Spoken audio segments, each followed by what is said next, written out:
The first solution we will explore involves restarting the Windows Explorer process. Begin by typing Task Manager into your Windows search bar and open the application. Allow the list of running processes to load. This may take a moment. Once it is ready, locate Windows Explorer in the list. It is often found under the Background Processes section, so you may need to scroll down. Right-click on Windows Explorer and select the Restart option. After restarting Windows Explorer, it is also a good idea to restart your computer to ensure all changes take effect.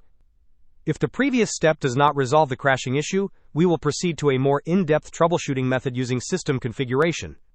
Search for System Configuration in your Windows search bar and open it. Once System Configuration is open, navigate to the Services tab.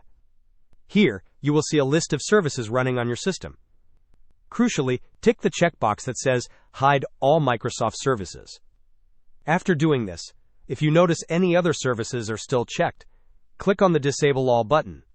Then, click Apply, followed by OK. Finally, restart your computer to implement these changes. Hope this was helpful. Don't forget to like and subscribe if you enjoyed. As always, thanks for watching, and I will see you in the next video.